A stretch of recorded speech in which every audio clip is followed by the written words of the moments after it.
This is the Sinister Minister, and today I need to talk to you all a little bit about shit, tears, and small men's fears. Now I fully understand that some things that I'm going to say may go over some of your heads, and that's alright.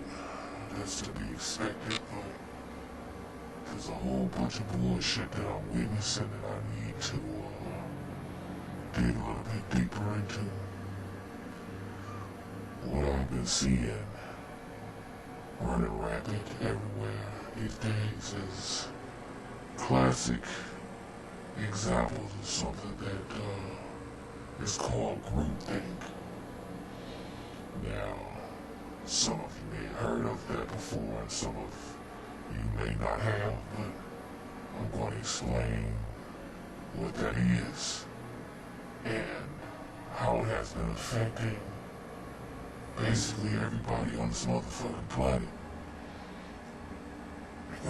Basically, groupthink is thought that's shown by group members who try to minimize conflict and reach a consensus without critically analyzing and evaluating the ideas that's given to them. These people avoid promoting views outside of the comfort zone or the consensus of the group and what they think. Now, basically, some of the motives for this is the need or desire to avoid being looked at like a fool, being embarrassed or pissing off other members of the group. Think of it as sort of like peer pressure for the weak-minded adults. Groupthink causes groups to make hasty, irrational decisions where doubt is stabbed in the back for fear of upsetting the group's balance. Now, where does this groupthink come from, and how has it manifested itself in these days and times? I'm going to take a small example, and I'm going to try to turn it into a larger example. Where we can start is right here on YouTube. There are groups on YouTube that basically the individuals within the group seem as if they have forgotten that they are an individual and don't know how to think for themselves any longer. They follow the group, whether they think it's right or wrong. They think that the group knows best, or they're not really harming anybody, or, to deviate from what the group is doing may be wrong. But that's some dumbass shit. Because when you get into that groupthink or that, what I like to call animal pack mentality, you turn into dogs. Everybody knows what roving dogs look like when they're in the pack. It could be, a real cool dog when he's by himself. When he get with that pack, and he turns into a vicious beast. Well, there's some vicious beasts here on YouTube. I'm quite sure you've seen them, as I have. But let's just take another example. Let's take this 2 girls, 1 cup video that everybody's watching. Based on the reaction videos, there's no way in the fuck that anybody should really want to go look at that shit. But guess what? People think to themselves, well, everybody else has done it.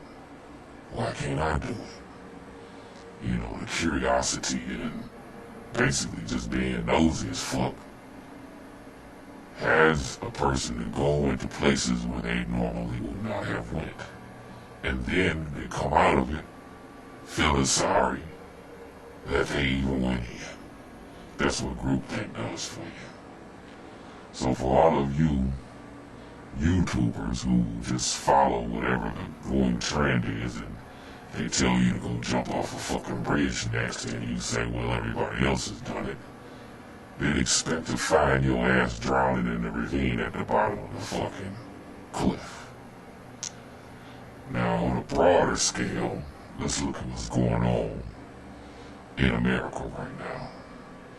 Let's look at the fact that it was a bunch of flag-waving motherfuckers singing Kumbaya and let's go get the fucking bastards right after 9/11. And the group decided, because the group leader convinced them that whatever was necessary to not bring these motherfuckers to justice, but to fight an idea or a concept, which is the silliest shit I've ever heard of terrorism, is the best thing to do. Now, all these years later, it's a bunch of motherfuckers dead. This country's tore the fuck up with no hope of ever really getting the infrastructure back. And it's a bunch of Americans feel sorry that they ever went in. But sometimes when you speak to these individuals, because they don't want to deviate from what the group is saying, they still want to go back and say, well, you know, I thought that we should have went there in the first place. Or they use another lie, like, well, they lied to us, they told us it was weapons of mass destruction or some shit like that, which is actually irrelevant. All you motherfuckers knew that Afghanistan wasn't hiding a motherfucking person. And if it was, all the civilians didn't need to die to get his ass. And number two, you knew Saddam didn't have nothing to do with that shit. And now that he's dead, we still been in there how long? A year or two after the motherfucker's dead? I thought we was going in there about his ass, right? But that's what thinking in a group will do for you. I'm just here as your sinister minister to remind you that you are an individual. And that if you keep fucking around and following other people instead of your own conscience, you too shall soon be fucked. Because if the mob comes and knocks on your door, and the group that comes with them decides to drag your ass out the house and put the black sheets over your head, then you're gonna be real sorry about that. So that's just my small little commentary for tonight. And all you YouTubers, think for yourself or burn like the bushes. I'll holler.